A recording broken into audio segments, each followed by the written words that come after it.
Well, hello, everyone, and welcome to Blogging Theology. Today, I am delighted to talk to Jonathan Brown. You are most welcome, sir. Thank you for inviting me. I'm happy to be here. Assalamu alaikum. Walaikum assalam. Now, Professor Jonathan A.C. Brown is an American Muslim scholar of Islamic studies. He is the Al-Walid bin Talid Chair of Islamic Civilization in the School of Foreign Service at Georgetown University. And Jonathan has very kindly agreed today to tell us about Hadith. Now, he has published a critically acclaimed book entitled Hadith, Muhammad's Legacy in the Medieval and Modern World. And that's now into its second edition with additional chapters. I really recommend this book as an excellent introduction to a rigorously scholarly approach to Hadith. And I'll link to the book below if you want to get your own copy. So perhaps we can begin by asking some basic questions, Jonathan. What are Hadith? Funny you should ask. So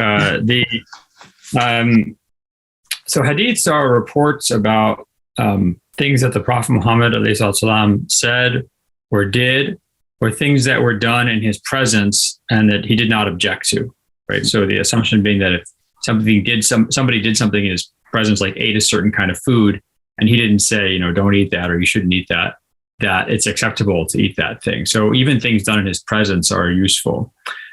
Now, sometimes people talk kind of about the Quran and Hadith as these two foundational scriptures of Islam. And in a way that's correct, in the sense that, you can go and get the Quran off a shelf, it's in a book, and you can go and get books of Hadith and, look at them and their texts and things like that. But I think it's more accurate to think about the foundations of Islam being the Quran and the Sunnah of the Prophet. The Sunnah of the Prophet, S-U-N-N-A, being his authoritative precedent, the authoritative precedent of the Prophet Muhammad, peace be upon him.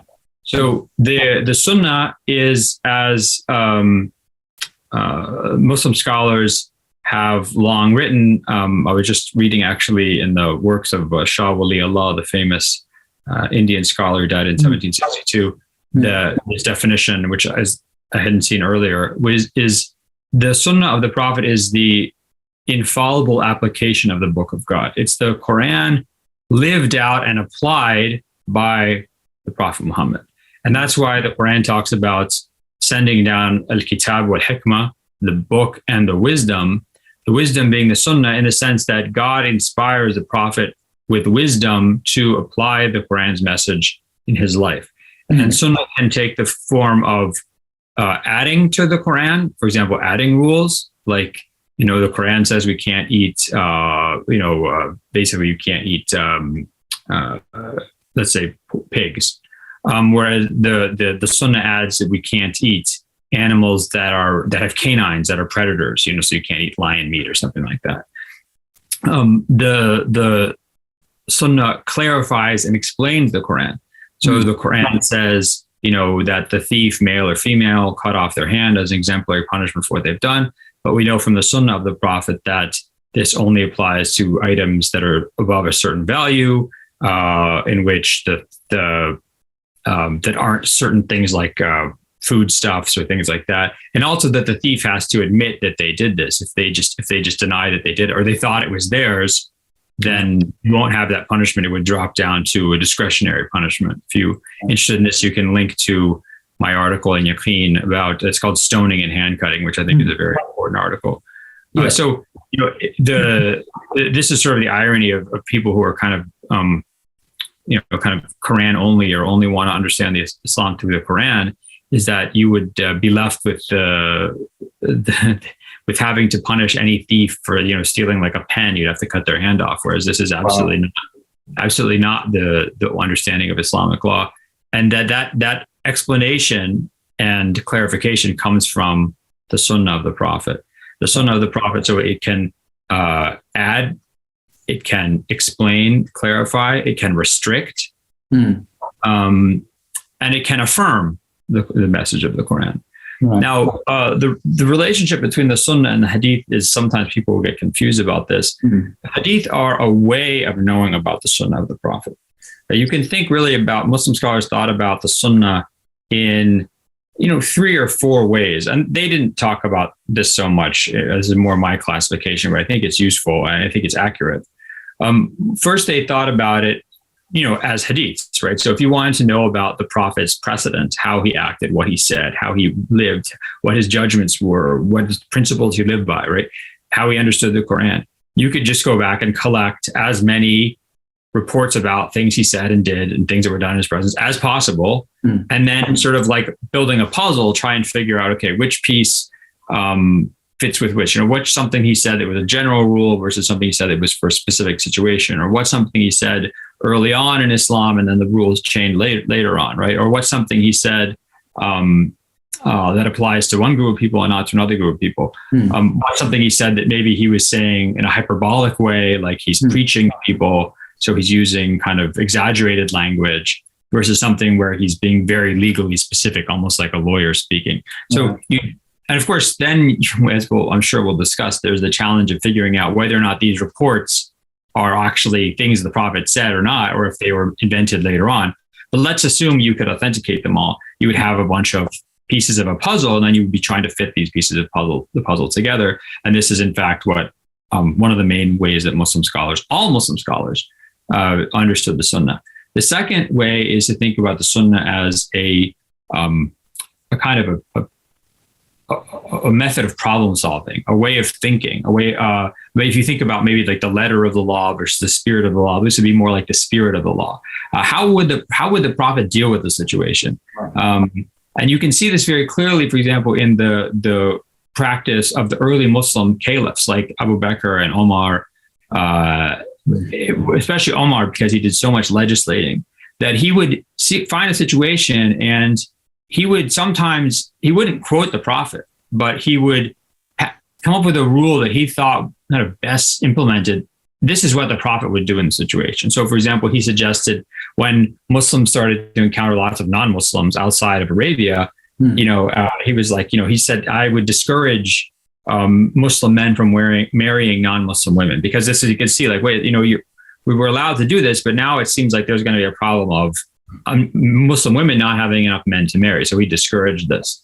But that was, you could see him sort of, how would the Prophet have acted in this situation?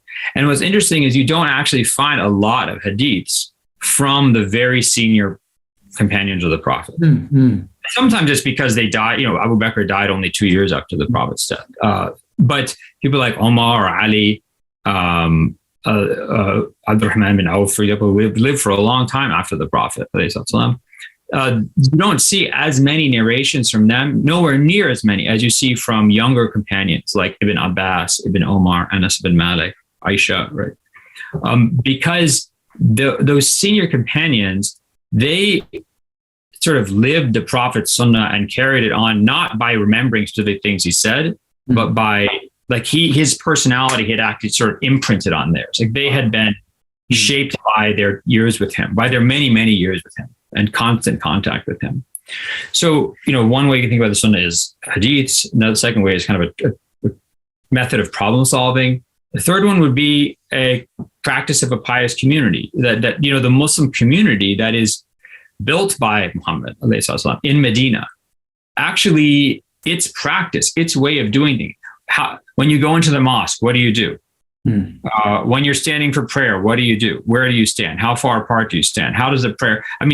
Actually describing to somebody exactly how to do a prayer is kind of hard. First you raise your hands up to this part of your hand, and you put them down here. It's kind of hard. It's a lot easier to show somebody how to pray. So the Sunnah of the Prophet as something that is just kind of practiced by the Muslim community. And of course, this is you see this in all the Muslim schools of law. They all talk about this, but it's especially prominent in the Maliki school of law. Just going to say, absolutely. It is a really important quote from your book that I mentioned. You said, contrary to popular opinion, and this is an opinion I've heard mentioned in the media, both in America and elsewhere, the bulk of Islamic law does not come from the Quran, but from Hadith. Which is remarkable. And you've already alluded to the way Hadith, in a sense, qualify the rulings on cutting of a thief's hands, but there are many other examples. So what is the great bulk of Islamic law comes from the precedent of the Prophet and his teaching and so on? Definitely. I mean, if you were to kind of look at just proportion of the details of Islamic law, I mean, a very small portion would come from the Quran. I mean, the Quran isn't really a book of law. I mean, one scholar, Ibn al-Amir al-San'ani in the 1700s, I think he counted about 80 to 100 verses in the Quran that deal with legal issues. Wow. I think Imam Shafi'i talked about something like, I'm going to misquote it, so I'm just going to forget about that. But so I mean, basic things like the number of prayers, how you pray. I mean, these are basic parts of the religion that are not really either explicitly or mentioned in the Quran or mentioned at all in the Quran. Definitely. And then this hadiths are a huge, maybe like if you're thinking about a consent, portions, let's say of the Shariah, a very small portion would come from the Quran, and a big chunk would come from hadiths. Mm-hmm. And of course, there you have maybe also a spectrum in the sense that there are certain hadiths that Muslim scholars kind of all agree are reliably traceable back to the Prophet. There are certain hadiths that are not really reliable or not as reliable, but were really important for law, and that the main strength of those hadith isn't really that you could find a chain of transmission that goes back to the Prophet, narrated by all reliable people who met each other, and et cetera. It has lots of corroboration, for example, that would make a hadith sahih or sound. But its strength really comes from its communal practice. For example, I mean, this is just an obvious example, but you'll find in books of law or hadith, that the murderer, al-qatil la yarith, the murderer does not inherit, right? Mm-hmm. So if somebody murders their dad, Quranically speaking, your son will automatically inherit from their father, right? It doesn't matter if the father doesn't like them; there's nothing he can do. Mm-hmm. But let's say, I'd like to get some money, so I'm going to go kill my dad and get inherit. But if you murder somebody, you can't inherit from that person. And there's not really a reliable hadith about this, but you find in books of hadith and books of law that the Prophet said the murderer does not inherit. Mm. The strength of that hadith is really that this is, all Muslim scholars agree on this. This is sort of like its strength actually comes from communal practice. So you see here like a blending of hadith and communal practice. Mm. Then, of course, a huge chunk of Islamic law comes from either the opinions of the companions of the Prophet, or from legal reasoning based on the Quran, based on the Sunnah of the Prophet, based on the early Muslim community, either through analogical reasoning.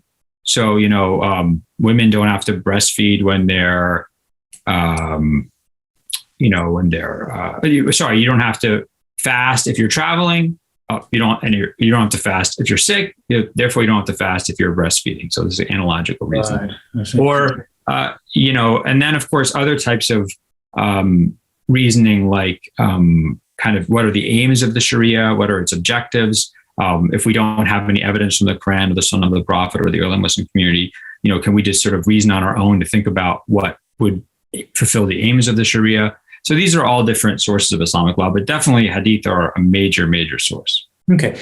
Now, a natural question to ask is, how did Muslim scholars detect forgeries? Because I've heard that, particularly in the early centuries, it was like a veritable industry of pumping out forged hadiths to justify certain practices or certain political agendas or certain sectarian rivalries. So this became a problem really early on. So how did hadith scholars, the ulama, the Muslim scholars, actually go about detecting these problems, these forgeries? Yeah. So, I mean, the Quran gets written down very early. So the Quran gets written down, I mean, in an official form by 650 of the Common Era. I mean, so you're talking within 2 decades of the death of the Prophet. And there's not really any debate about what the contents of the Quran is. So there's not, some, alternative version of the Quran that's out there that people are citing or something. Now people can argue till the cows come home about what the Quran means, but that's, as a source, it's sort of bounded and set in stone, so to speak. The hadiths are very different, and all those notions of sunnah that I talked about are very different because they all have strengths and they all have weaknesses. The strength of the kind of sunnah as a way of problem solving is that it's, as I said, it really kind of allows you to carry the spirit of the law into situations where the letter of the law is a little bit doesn't seem to apply. It's not giving you a clear answer. On the problem with that is that this, spirit of the law reasoning can kind of get out of hand. So you say, well, if I'm allowed to not fast because of hardship, well, it's hard to not drink coffee during Ramadan. Like I really feel terrible if I don't drink coffee. And so I kind of feel like I should not, that's sort of like what God wants in this situation. And that's not very good argument, right? No.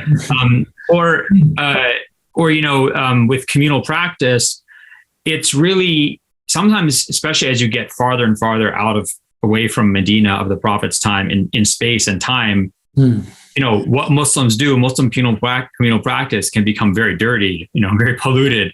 And so you see people who say, in my Muslim country, men go out and play, backgammon and drink shisha and smoke shisha, and women sit at home and cook. So that's the way Islam should be. Well, that's not the way Islam necessarily should be. That's just one particular country, right? So custom also can be corrupted.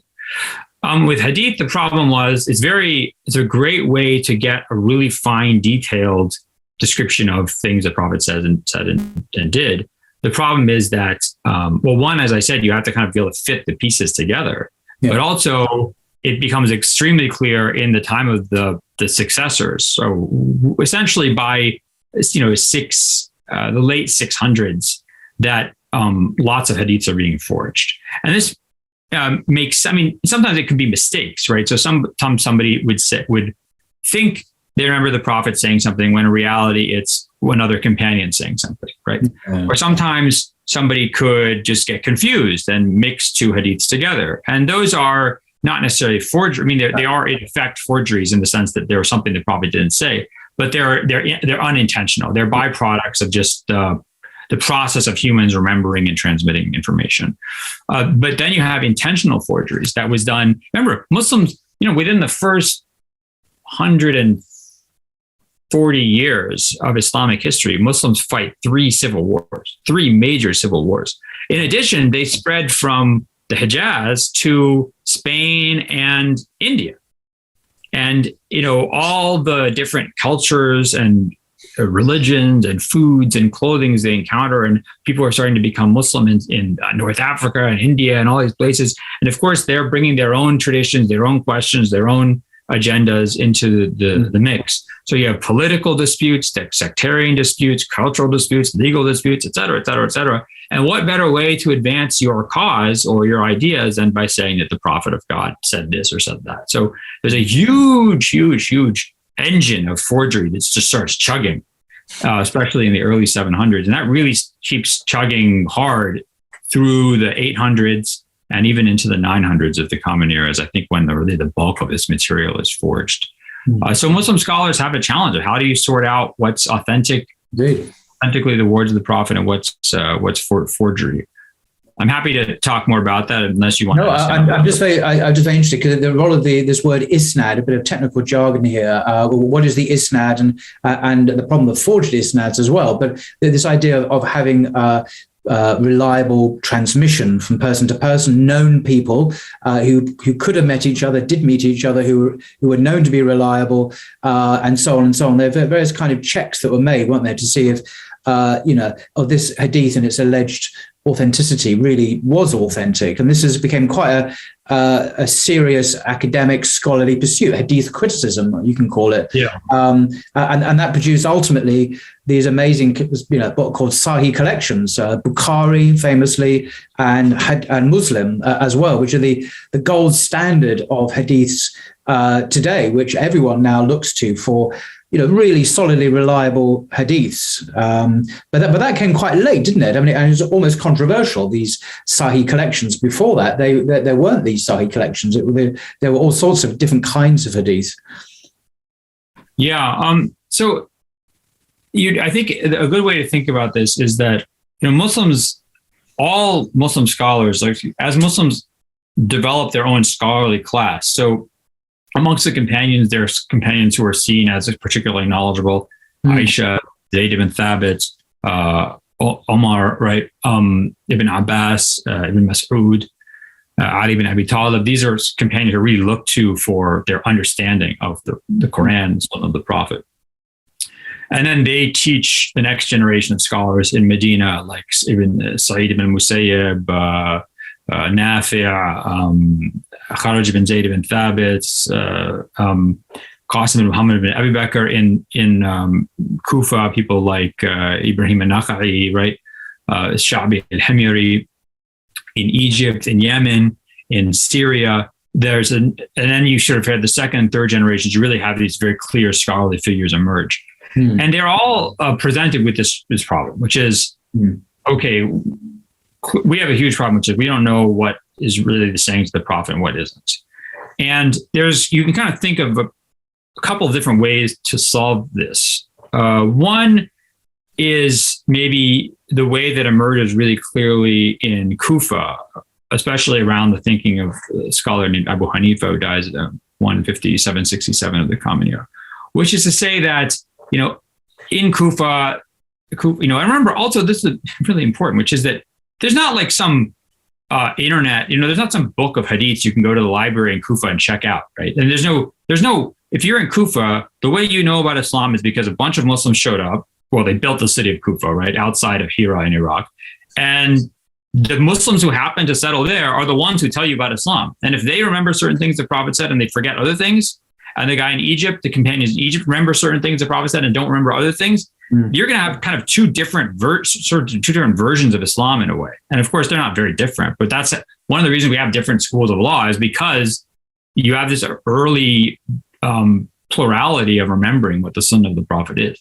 So that someone like Abu Hanifa in Kufa, he's saying, okay, look, there's certain hadiths that we have here, and some of them really lay down clear principles. Really clear principles, like the Prophet saying that the person who benefits from something is also liable for it, or the person who's liable for something also benefits from it.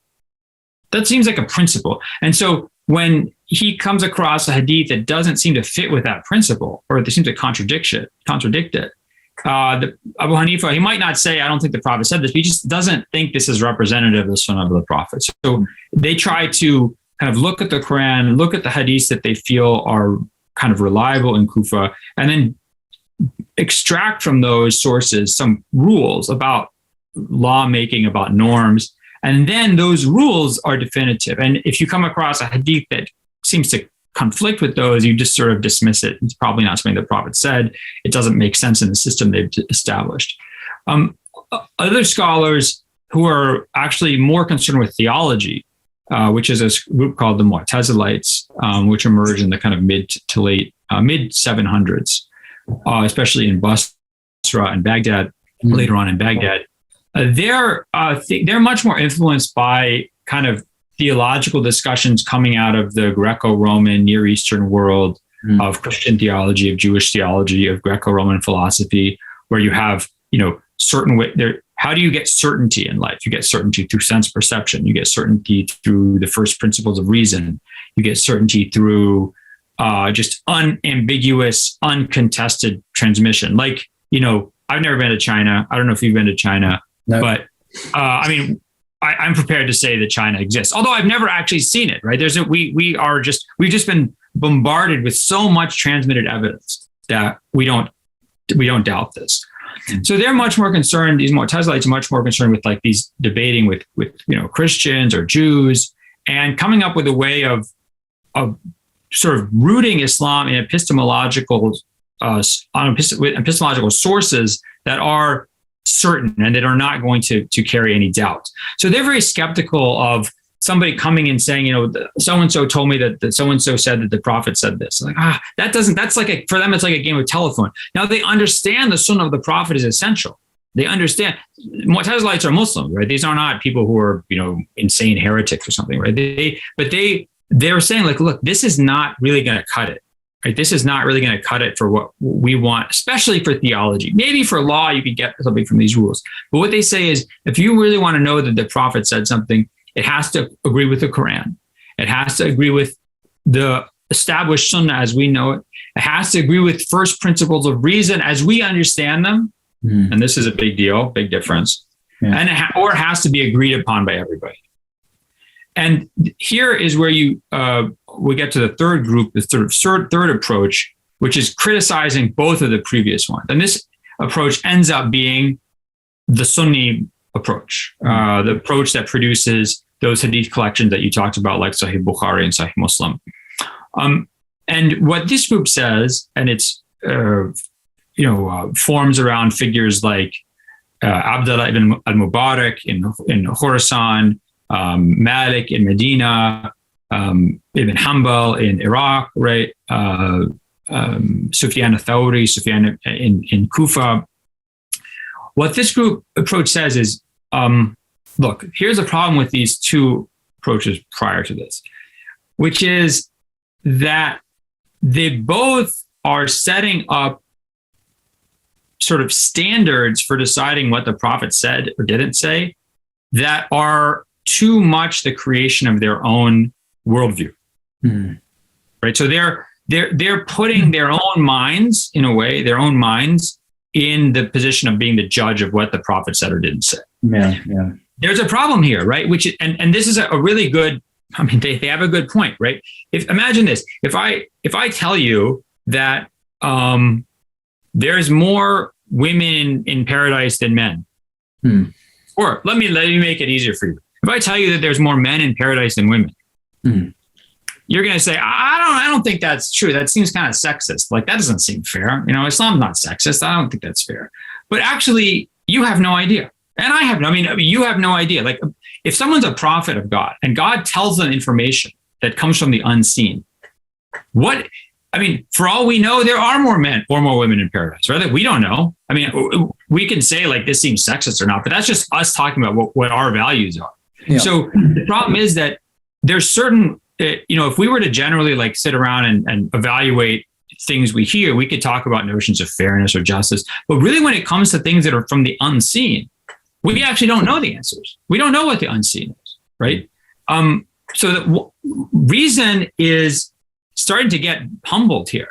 Second, if, for example, if I say, well, hadith can't contradict the Quran, that makes sense. By the way, all Muslim scholars agree on this. But here's the problem, and this is what these Sunni scholars pointed out. They said, what's the difference between contradiction and explanation?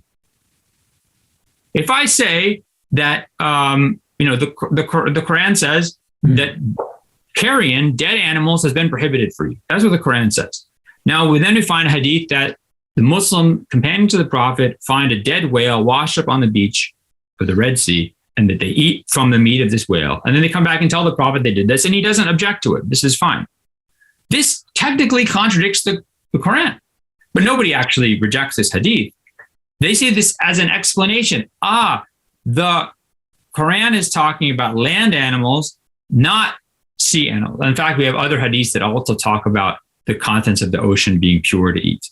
Right. So what's the difference between contradiction and explanation? How do you know when something is contrary to the Quran versus explaining or creating an exception to a Quranic rule or expanding a Quranic rule? The second, so they would say to someone like the Kufans, someone like Abu Hanifa, look, we understand you have these principles that you've derived from hadiths, and these actually might be good principles, but you're rejecting this hadith because you think it violates your principle. But actually, it just might be an exception to your principle. It might just be an exceptional situation the Prophet is making to this rule. The second objection they had, and this is more kind of to the Mutazilites, is the Mutazilites, for example, were very confident in the ability of human reason to come to knowledge about God and to come to knowledge about right and wrong, independent of revelation. Now, the problem is that, as Stanley Fish, the literary scholar, said, reason always comes from somewhere. Reason isn't, maybe there's certain basic fundamental things like the rule of non-contradiction. A can't be A and not A at the same time in the same way. Okay, that maybe everyone can agree on. But other kinds of reason are really kind of culturally rooted or rooted in a certain tradition. So, for example, the Mutazilites were they couldn't accept hadiths that talked about God moving around. Right. So this one verse, this one hadith in Sahih Muslim and Sahih Bukhari and other books says, God, very late at night, God comes down to the lowest heavens and he listens to the prayers of those who are awake at night praying, right? Mutazilites just could not. This sent them into apoplectic fits because the God's moving around. What do you mean God's moving? If God's moving around, that means God's in a body. That means God's over here and he's not over here. So what's that? What is this shape? What is the shape of God? What is God's body like? How does God move around? Does he have like a scooter? And, what's going on? I mean, they couldn't accept because they had been so influenced by the kind of Greco-Roman tradition of theology and, of course, philosophy. Yeah. That talked about, let's say, Boethius talking about divine simplicity, that God can't be composite because something that's composite can come into parts. Then those parts could exist separate from him. And then you have things that are not God, that are eternal. Or the idea of motion in the Aristotelian cosmos, the prime mover, or in the kind of the theistic world, God is outside of creation. Anything inside of creation, inside the sphere of the fixed stars, is part of the world of change, of time, right? And something can't move around unless it's inside that world. You can't talk about movement outside of the sphere of the sphere of the fixed stars, because that's like another realm. Like God can't be moving around because that means he'd be part of our world, in effect. Now, okay, fair enough, Mutazilites, but what's all that got to do with Islam? I mean, you go back and you read, let's say, the Old Testament, and it's talking about God walking and God doing. I'm not saying that that's accurate, but my point is that clearly, if you want to talk about like kind of a Semitic imagination, they do not have a problem talking about God in a language that is anthropomorphically inflected, at least metaphorically or figuratively so. And then the early Sunnis said to the Mutazilites, by the way, Mutazilites, you guys are not consistent because, look, you're Muslims, you believe in the Quran, we believe in the Quran. And the Quran talks about, God and his angels in Surah Al-Fajr. God and his, I think it's Surah Al-Fajr, right? جَاءَ رَبُّكَ وَالْمَلَائِكَةُ صَفًّا صَفًّا. God and his angels come in ranks. They come in ranks.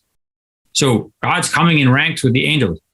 The Mutazilites say, yeah, but that's figurative. It's the power of God is coming. It's like, okay, if that's figurative, why don't you do a figurative interpretation for that hadith that you reject?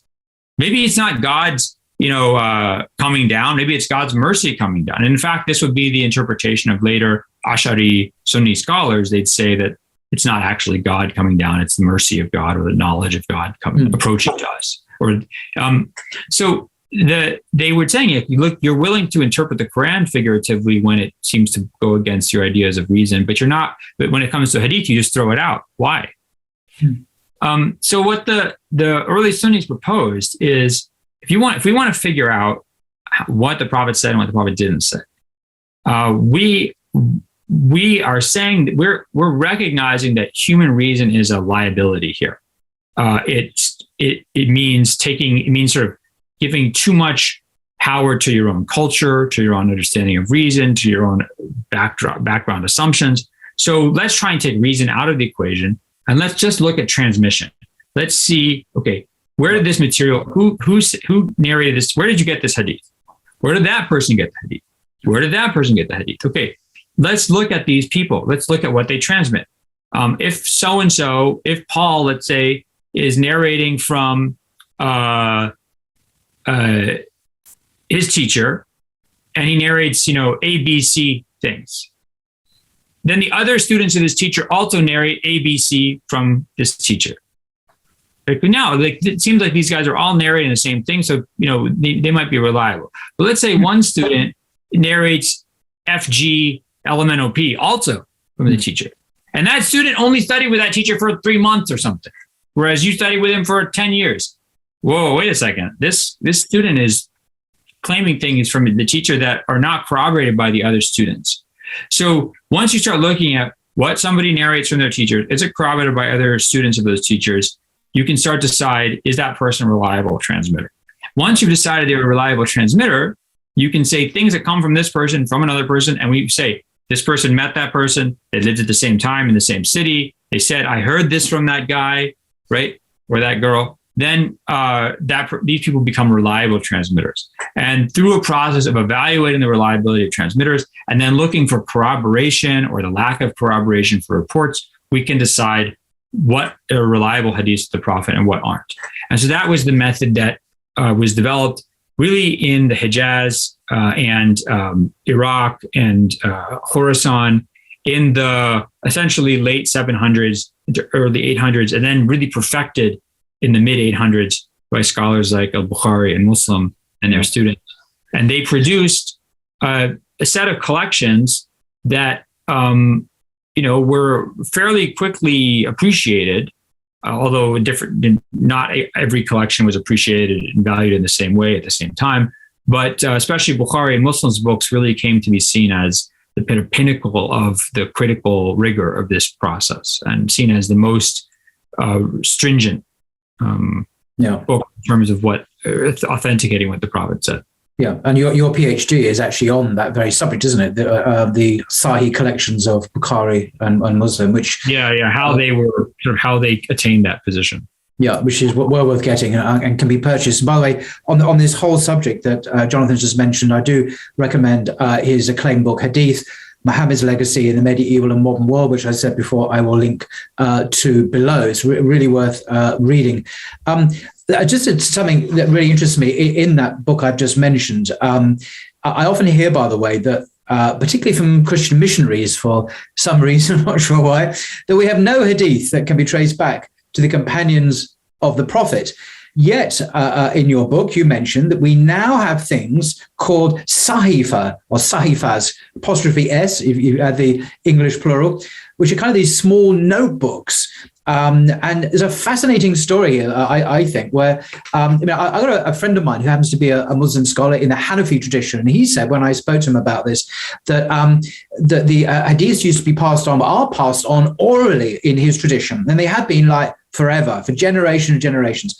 And then, in your book, you mentioned that in the 20th century, an actual small notebook that ultimately traces the words back to Abu Huraira, the companion of the Prophet, was actually physically discovered. And the contents of that actually are the same as the orally transmitted hadiths that my Muslim scholarly friend knew of from oral tradition. So there's kind of an extraordinary opportunity, perhaps a rare one, to confirm, corroborate the reliability or the accuracy of oral tradition in handing down these hadiths. But could you just say a bit more about these Sahifa, what they are, and why, and that particular discovery in the 20th century? Yeah. So, well, you're partially right. I guess in some ways I'm going to deflate some of your balloon, but I think you're generally on the right track, which is that, so first of all, the writing materials that the early Muslims had are very primitive, and they're not very permanent. I mean, things like a parchment and papyrus are very expensive. Sometimes they would write on essentially like the bark of palm trees. You can kind of cut into sections, and other sources as well. So, it was very expensive to write things down, and a lot of this material, there's a lot of movement, a lot of change, a lot of early material doesn't really survive. We have some, pages of mushafs of the Quran that come from extremely early, from maybe even the lifetime of the companions of the Prophet, definitely from the lifetimes of the companions of the Prophet, certain pages of the Quran. But when it comes to hadiths, we have, there are certain hadith collections that so there's two questions here, right? So one is, when are hadith written down in a more systematic way? And the second question would be, how reliable or how confident can we be that a later book claiming to be accessing those early written collections is actually is that a sound claim? Yeah. Okay. So in terms of Muslims writing stuff down, we know they're writing small things down because at least as far as we can tell, they're talking about like a letter that the Prophet, let's say, wrote to the people of Yemen. He writes a letter that contains rulings about compensation payments for injuries. And that letter is then transmitted in a family, like from a dad to his son, right? There's other reports that claim to be these sahifas, sort of notebooks, that are basically written. I mean, you can imagine you have one piece of parchment. Okay, you have one sheet of parchment, which is actually, you can wash, and like these things are pretty rugged as long as you don't let it rot or something like that. So you could imagine like a companion of the Prophet and his son or children writing down things the Prophet said on, this rules he said. Yeah. And then this actually being handed down in a family. Yeah. This is a good example of this Sahifa of the Amr bin Shu'aib, which goes ultimately back to the companion Abdullah bin Amr ibn al-As from the Quraysh. And you can in some hadith collections, like the Musnad of Ahmad ibn Hanbal, you actually see a quotation of this Sahifa almost in its entirety. Like it's just a bunch of rules, and sometimes they're not even connected. It's just like rule. So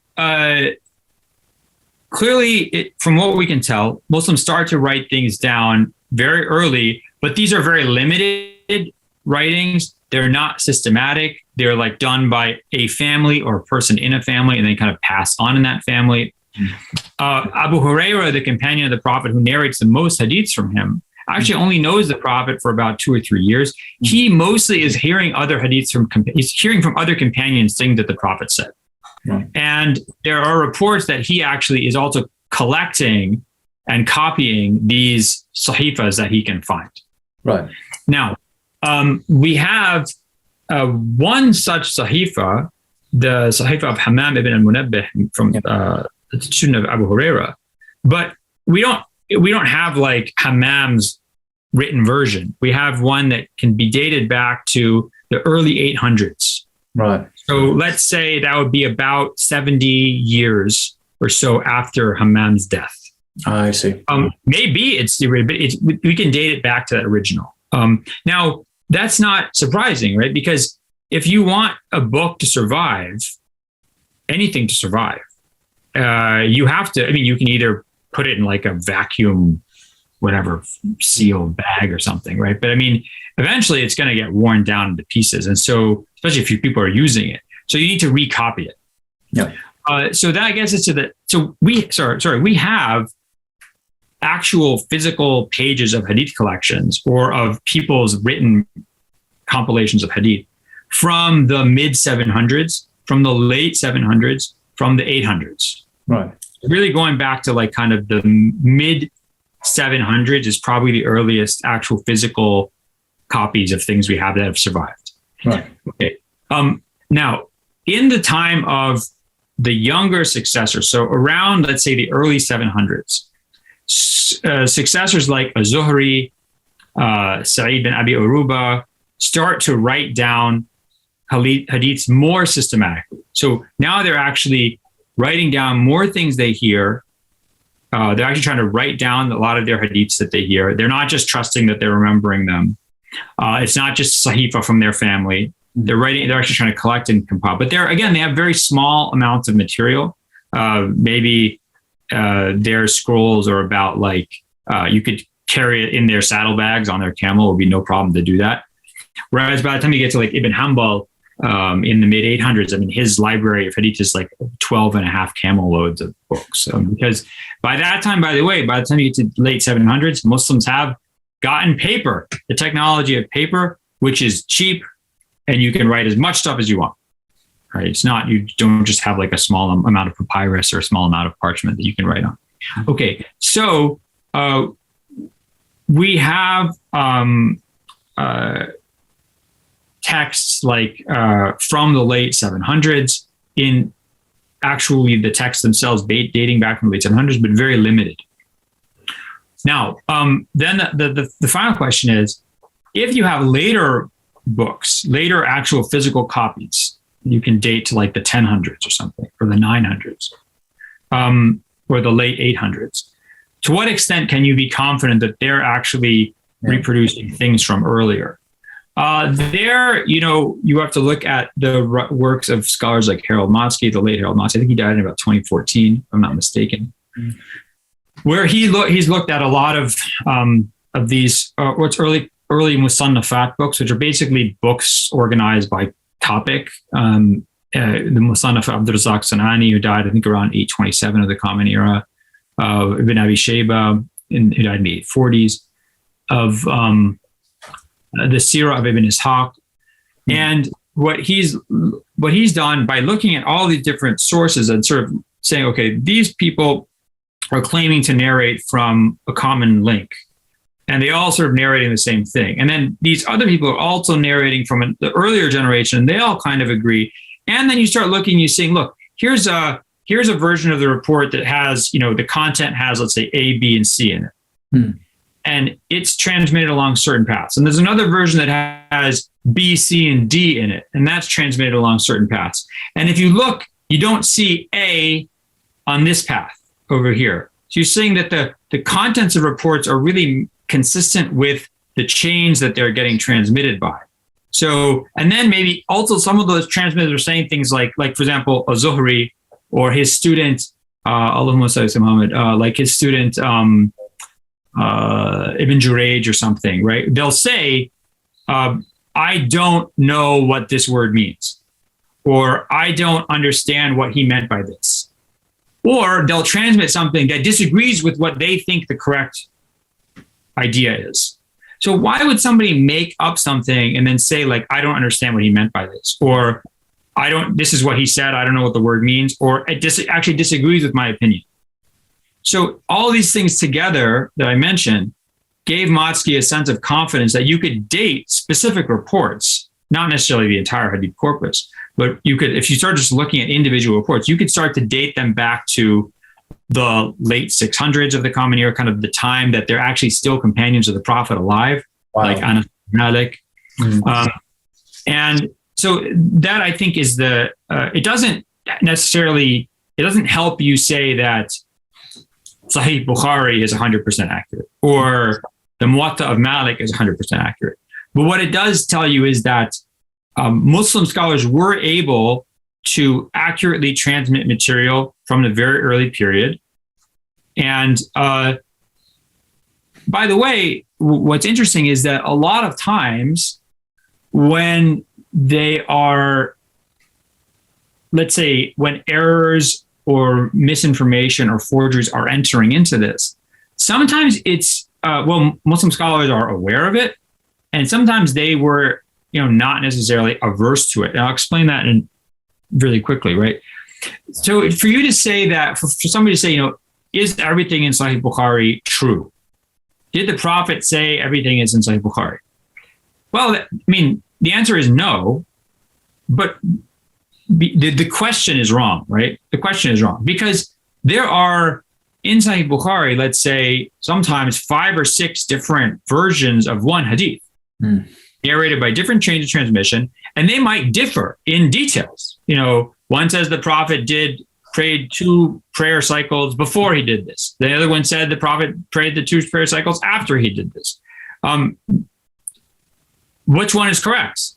They might all have authentic chains of transmission. Is somebody just misremembering something?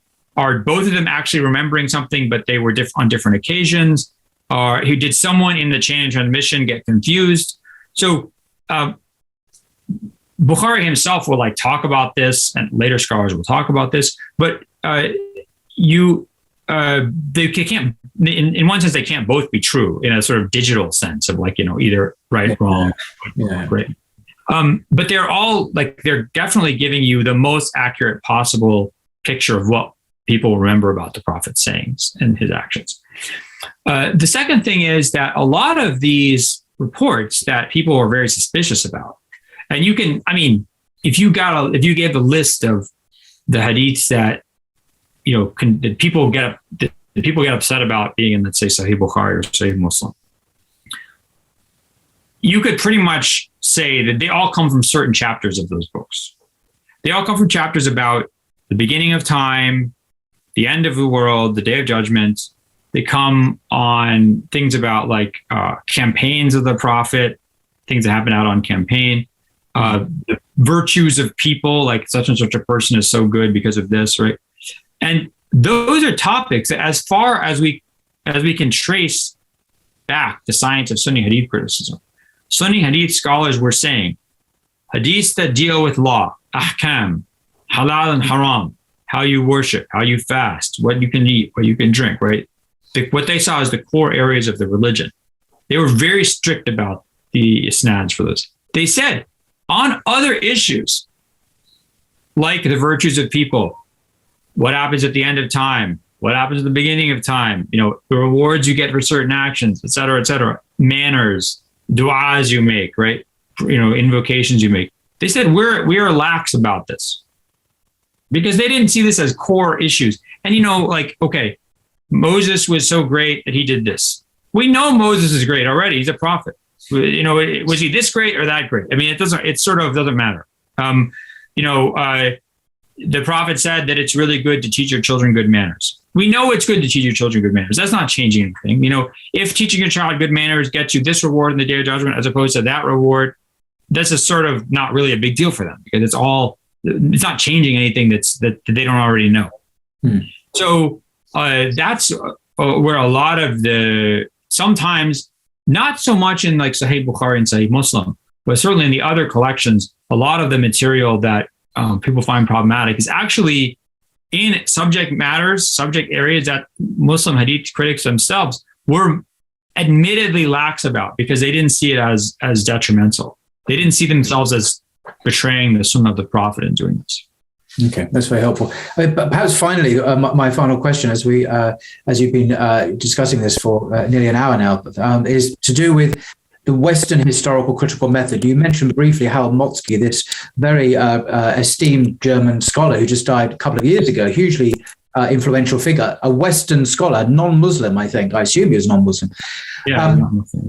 But in terms of the historical critical method, which is distinct and separate from the Muslim Hadith critical method, what assumptions does the Western historical method make about the world and about God, and how does this impact on Western discussions about the historical reliability of Hadith? Because it tends to produce quite different conclusions, I think, in terms of what is and isn't accepted in the Hadith.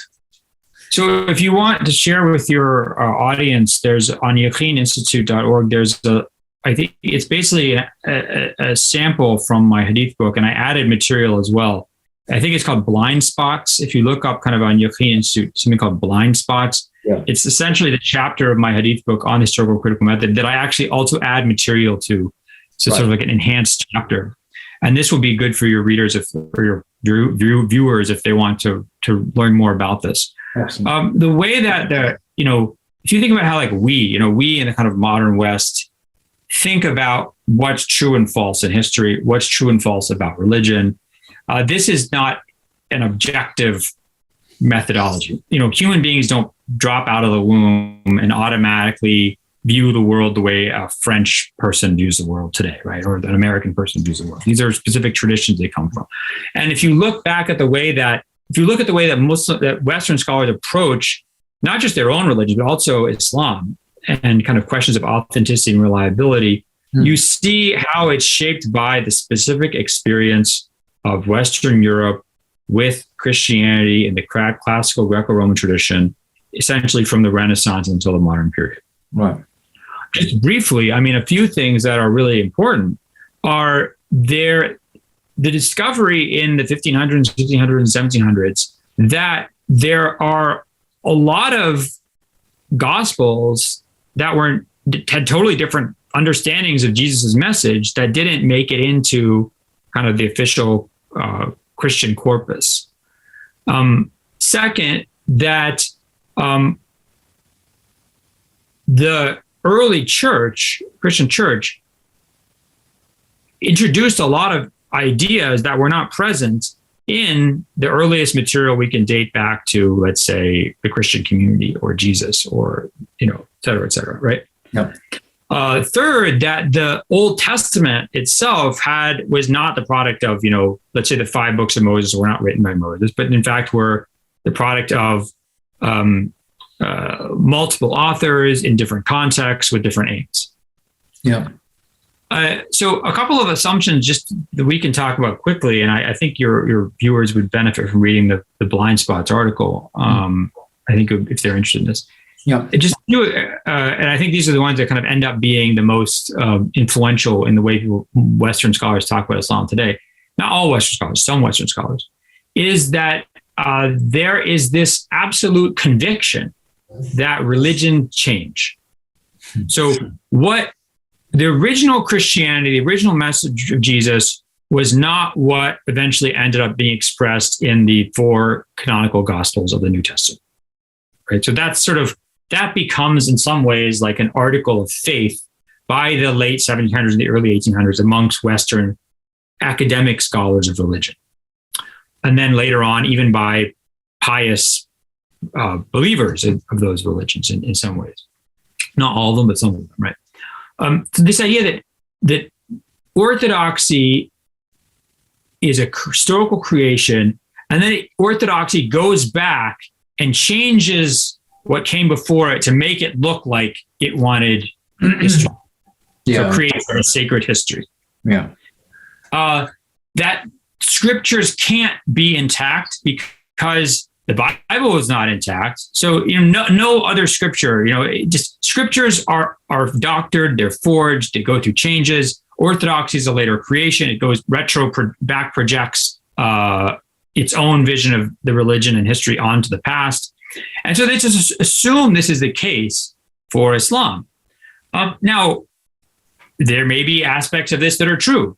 I mean, this is a big discussion. I mean, there's clearly aspects of different schools of Islamic theology that are later developments and not necessarily identifiable in the early Islamic period.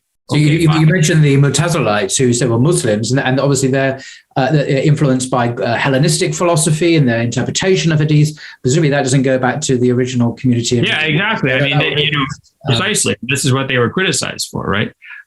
Now, however, what this ends up with kind of bizarre situations where, if you remember a few years ago when the Birmingham University found these pages of the mushafs of Quranic pages they had that they carbon dated back to like the time of Abu Bakr. Yeah. Right. And then you saw some of these scholars, like I think Gabriel Said Reynolds is one of them, is a very kind of skeptical scholar at Notre Dame. He's like, this can't be right. This must be later. Right. And then it came out that actually the range of dates could have been as early as like the 550s or something, like before the life of the Prophet. Yeah. Then Gabriel Reynolds was like, but it could be from the 500. So wait a second. It has to be either later or it's earlier than the Prophet. Why not from the Prophet's lifetime? I mean, why is that such a great look? You can think, non-Muslim scholar we're talking to, you don't have to believe Muhammad was a prophet. You can believe he was a total fraud. You can believe he made up the whole Quran, right? That's your opinion. But what's so crazy about saying that the Quran comes from his time? I mean, why is that such a ludicrous idea? But it's almost like you can see this is almost a tentative thing. Like a reflex that they push it to the extreme, but not the obvious thing, which is, well, maybe it came from his own lifetime. Why not? Yeah. So there's just this obsession with that. Or, things like, you have just the other day, it's really funny. I mean, around the time that the U.S. pulled out of Afghanistan in, I think it was August or September of this year. And there was this headline. It was like, U.S. leaves leaves Afghanistan in middle of night. It was like BBC headline, right? You go back a couple of years, the Onion comedy newspaper had a headline from, I think it's 2019, U.S. leaves Afghanistan in middle of night. So what, how do you know something is made up? Like, sometimes it's, yes, like you could make up something based on historical fact, but sometimes it's not clear what comes first, the historical fact or somebody imitating historical fact, right?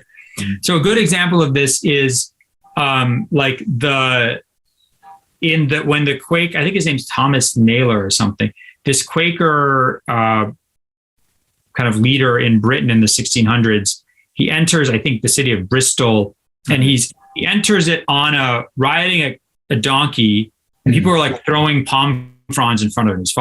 So, okay, what if you were okay? That's according to like the way Western scholars think about Islam and Islamic scripture, right?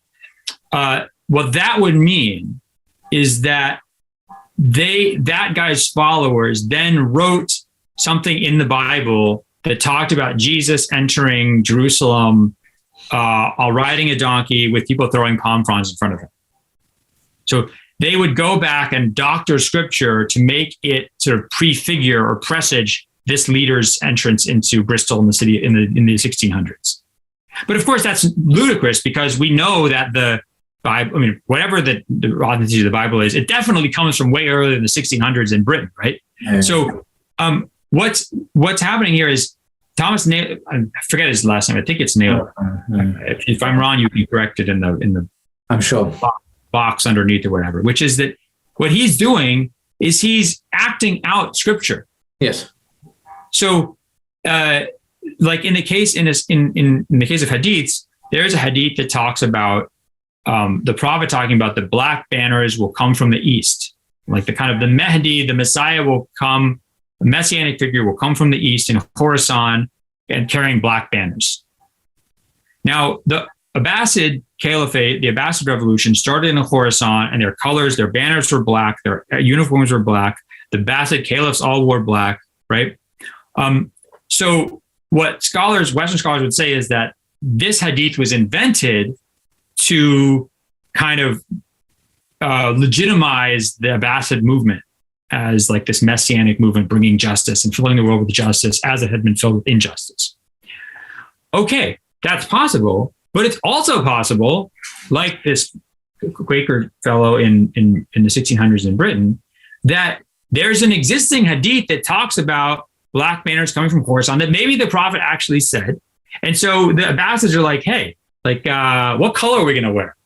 Like, I know, well, we'll wear black because of this hadith and we'll get like banners. Well, they might have actually structured their movement in part around that hadith. So which comes first, the chicken or the egg? Or that's not a good example because that's a conundrum. But which comes first, the scripture or the imitation, or the reality creating scripture or scripture shaping reality? In the Western kind of presumption or bias is that scripture and religion is always being doctored to fit to the present or the desire.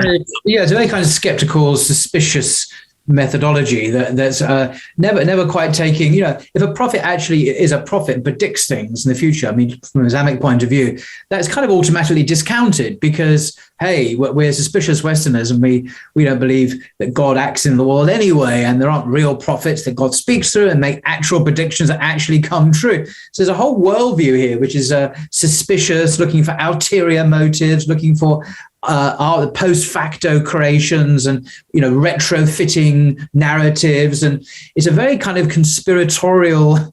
I would say that it's conspiratorial and skeptical beyond even what their own premises would call for. What I mean is that, okay, Western scholar, I know you're not Muslim. I know you don't believe the Prophet Muhammad was a prophet. That's fine. I understand. Okay, but you got to admit that even somebody who thinks they're a prophet or who says they're a prophet is going to do things like prophesy, right? They're going to say there'll come a day when X happens, right? So and if they did that, and that there's these prophecies they made that are known in the community, it's entirely possible that the Abbasids, let's say, would shape or tailor their clothing to fit that prophecy, right? So, even like I'm not asking that non-Muslim scholars all accept prophets and all accept revelation. So no, but sometimes the skepticism goes beyond even what's called for by their own premises, their own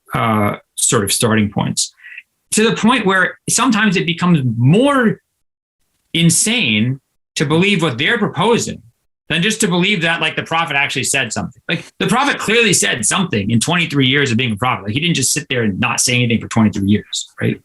But you'll find people like Patricia Corona saying, essentially every hadith cannot be assumed to be true.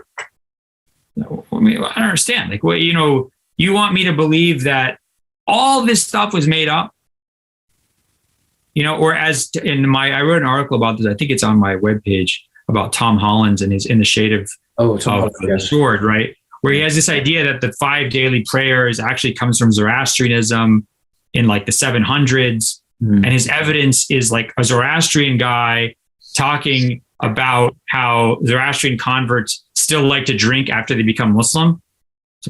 Okay. Tom Holland's a British historian, or must be very respectful towards British historians. However, your debate with him, which you can see online, I think it's even on YouTube or something, absolutely hilarious. And the way you kind of unpicked and demonstrated the really extreme lengths he goes to avoid the obvious is almost, I almost found it almost funny because... I mean, the fact of the matter is, like, look, the Quran says that Islam is building on existing religious traditions. It literally says that, right? So why is it that crazy to think that Muslims have these 5 daily prayers? I mean, maybe they got, who knows where it came from, but the point is this is what God and the Prophet commands, right?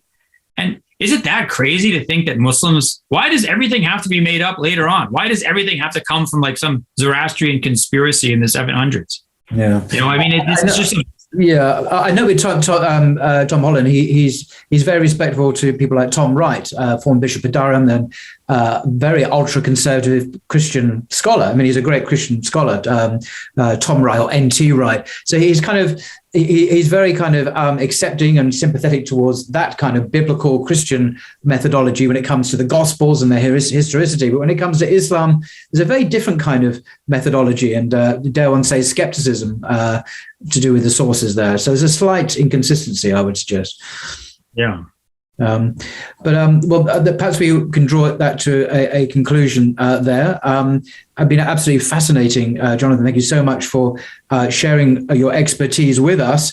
You mentioned several items we can look to for further reading, the blind spots, and there's other articles, and I'll link to those below. But I also want to mention one of my favorite books, which is this, Misquoting Muhammad, the challenge and choices of interpreting the Prophet's legacy, which also covers all of these subjects, the early Hadith, the community, the Quran, so much material. I won't even go into it, but this is a really excellent general book, Introduction to Islam, for the general reader. So I recommend that very much as well. So in conclusion, Jonathan, is there anything you wanted just to say in summary before we conclude? I'm grateful for your work. I follow it. I enjoy it. And thank you. Keep doing what you do. People like me enjoy and benefit from it. Inshallah. Well, thank you for your incredible work. I always ask, I try and always remember to ask the scholars I have on, are you working on anything particularly now, or have you just produced any work that we might? Yeah, I just finished a book. Actually, I'm just doing the last read through right now of Islam and Blackness, which is kind of a coda to my previous work, a book, Islam and Slavery. Yeah. And Slavery and Islam, Slavery and Islam, and then Islam and Blackness. And then after that, I have to finish the book that I have sitting on the back burner, which is almost done. I've been on the back burner for now almost 7 or 8 years on justice and Islamic law, Madhalim, legal reform, right? So it's basically about how Muslims conceptually and institutionally deal with instances in which their kind of body of law and expectations of justice don't match up. Fascinating. Good. Well, so that book on Islam and Blackness, is that due out imminently? Is that to be published this year? Yeah, I'll submit it in, once I'm done, literally there's a pile of paper right behind my computer. Once I'm done reading that, I'll send an email to the publisher, and then they'll get it out whenever, probably, I think in the fall is my guess, inshallah. Okay, interesting. I look forward to that. Well, once again, thank you so much, sir. And as I always say, until next time, and thank you very much for your expertise today. My pleasure. Assalamu alaikum.